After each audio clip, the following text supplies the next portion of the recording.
BJP সরকার সর্বভারতীয় কংগ্রেসের বিরোধী দলনেতা রাহুল গান্ধী ও কংগ্রেস নেত্রী সোনিয়া গান্ধীর নামে ষড়যন্ত্রে লিপ্ত হয়েছে। বিস্ফোরক ত্রিপুরা গোমতী জেলার কংগ্রেস সভাপতি টিটন পাল। দেশের বিজেপি সরকার সর্বভারতীয় কংগ্রেস দলের নেত্রী সোনিয়া গান্ধী ও বিরোধী দলের নেতা রাহুল গান্ধীর বিরুদ্ধে মিথ্যে অভিযোগ এনে একের পর এক গভীর ষড়যন্ত্রের সঙ্গে লিপ্ত হচ্ছে। এরই প্রতিবাদে বুধবার সারা দেশে সিবিআই এবং ইডি অবশেষের সামনে বিক্ষোভ কর্মসূচি অনুষ্ঠিত হচ্ছে কংগ্রেস দলের তরফ থেকে।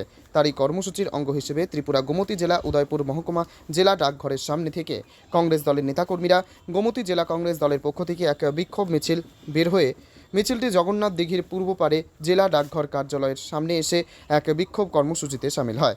গোমতী জেলা কংগ্রেস কমিটির সভাপতি টিটন পাল বলেন, দীর্ঘ 12 বছর আগে একটি মিথ্যে মামলায় সর্বভারতীয় কংগ্রেস নেত্রী সোনিয়া গান্ধী ও বিরোধী দলনেতা রাহুল গান্ধীর বিরুদ্ধে মিথ্যে অভিযোগ এনে হেনস্থা করেছে কেন্দ্রের শাসক দল বিজেপি। এরই প্রতিবাদে আজ সারা দেশের সঙ্গে উদয়পুর মহকুমায় গোমতী জেলার প্রধান ডাকঘরের সামনে এসে বিক্ষোভ কর্মসূচি পালন করে কংগ্রেস দলের নেতাকর্মীরা। সারা দেশে আর্থিক সংকট চলছে, আর এর বিরুদ্ধে জাতীয় কংগ্রেস বিজেপির বিরুদ্ধে কর্মসূচি আন্দোলন সংগঠিত করার কারণে 12 বছরের মিথ্যে একটি অভিযোগ এনে কেন্দ্রের বিজেপি সরকার সর্বভারতীয় কংগ্রেসের বিরোধী দলনেতা রাহুল গান্ধী ও কংগ্রেস নেত্রী সোনিয়া গান্ধীর বিরুদ্ধে মিথ্যে অভিযোগ এনে হয়রানি করার বিরুদ্ধে এই কর্মসূচি বলে জানান গোমতী জেলার কংগ্রেস সভাপতি টিটন পাল। সরাসরি ত্রিপুরা থেকে বিক্রম কর্মকারের report, crime press Bengal news. CBI দিয়ে সেখানে রাহুল গান্ধীকে দমানো যাবে না, কংগ্রেসকে দমানো যাবে না। সারা দেশব্যাপী যেভাবে ঐক্যবদ্ধভাবে সেখানে কংগ্রেসের আন্দোলন শুরু হয়েছে, মানুষ যেভাবে স্বতঃস্ফূর্তভাবে, যুব সম্প্রদায়ের মানুষ, মহিলা, ছাত্র, যুব যেভাবে ঐক্যবদ্ধভাবে কংগ্রেসের ঝান্ডা নিচে এসে মোদী সরকারের অগণতান্ত্রিক এই সমস্ত কর্ম পদ্ধতির বিরুদ্ধে সেখানে জেহাদ ঘোষণা করছে, আমাদের দৃঢ় বিশ্বাস অচিরেই সারা দেশের মধ্যে একটা বৃহৎ আকারে একটা জনমত গঠন করার দিকে সেখানে এগিয়ে যাচ্ছে। এবং এই মোদী সরকারের অগণতান্ত্রিক কাজের প্রতি আমরা সেখানে জাতীয় কংগ্রেস সেখানে তীব্র ধিক্কার জানাই।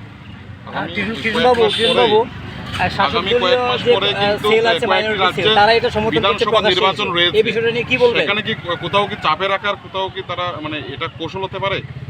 দেখুন, যেটা বলছিলাম যে মাইনরিটির এই যে ব্যাপারটা, এটা ভারত সরকার সেখানে ওয়াকফ বিল সেখানে চালু করেছে।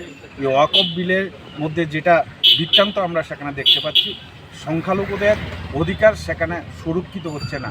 সংখ্যালঘুদের তাদের যে ধর্মীয় প্রতিষ্ঠান, তাদের যে ওয়াকফ সম্পত্তি, সে সম্পত্তির উপর সেখানে শাসক দল সম্পূর্ণ পরিকল্পিতভাবে প্রশাসনিক হস্তক্ষেপ করার জন্য সেখানে নীল নকশা তৈরি করছে। তার বিরুদ্ধে সেখানে কংগ্রেসের লড়াই। আর আপনারা জানেন যে সারা দেশে বিভিন্ন রাজ্যে সেখানে সামনে সেখানে নির্বাচনটাই সেখানে কংগ্রেসের কাছে মুখ্য নয়। নির্বাচনে কে হারবে, কে জিতবে, সেখানে কংগ্রেসের লক্ষ্য নয়। কংগ্রেসের মূল যেটা লক্ষ্য হচ্ছে, এই দেশের মানুষের অধিকার সুরক্ষিত হতে হবে, এই দেশের মানুষের কল্যাণে কাজ হতে হবে। এই দেশের মানুষের সাথে প্রতারণা সেখানে কংগ্রেস কখনো সেখানে বরদাস্ত করবে। আপনারা জানেন সরকার জনতা পার্টি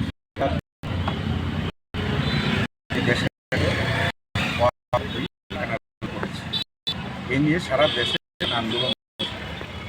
আরেকদিকে আমার কংগ্রেস নেতা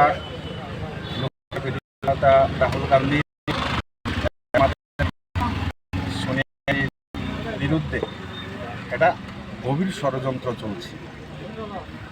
12 বছর আগের একটা মামলা, ন্যাশনাল হেরাল্ড মামলায় আমাদের এই নেত্রী এবং নেতার বিরুদ্ধে একটা ভুয়ো মামলায় সেখানে ভুয়ো চার্জশিট সেখানে দাখিল করেছে। এটা সম্পূর্ণ পরিকল্পিতভাবে এই দেশের বিরোধী দলের কণ্ঠকে সেখানে স্তব্ধ করে দেওয়ার জন্য। আপনারা সবাই জানেন, ন্যাশনাল হেরাল্ড একটা পত্রিকা স্বাধীনতার আগ থেকেই সেখানে গণতান্ত্রিকভাবে এই দেশের মানুষের সেখানে স্বাধীনভাবে সেখানে কথা বলেছে। সেই পত্রিকা দপ্তরকে সেখানে বাজেয়াপ্ত করা হয়েছে। এই সমস্ত ঘটনা আপনারা জানেন যে দেশের মধ্যে একটা আর্থিক দিক থেকে একটা চরম বিশৃঙ্খলা চলছে। তার প্রতিবাদে সারা দেশে যখন রাহুল গান্ধীর নেতৃত্বে সেখানে কংগ্রেস যখন ঐক্যবদ্ধভাবে সেখানে লড়াই শুরু করেছে ভারতীয় জনতা পার্টির অগণতান্ত্রিক সরকারের বিরুদ্ধে, সেখানে বিভিন্ন মিথ্যা মামলায় সেখানে কখনো ইডি কখনো সিবিআই দিয়ে বিরোধী দলের কণ্ঠকে স্তব্ধ করার জন্য ষড়যন্ত্র করছে। তার প্রতিবাদে আজকে সারা দেশব্যাপী সর্বভারতীয় কংগ্রেস কমিটির আহ্বানে সারা দেশের প্রত্যেকটা রাজ্যে ইডি এবং সিবিআই দপ্তরের সামনে সেখানে ধর্ণা চলছে।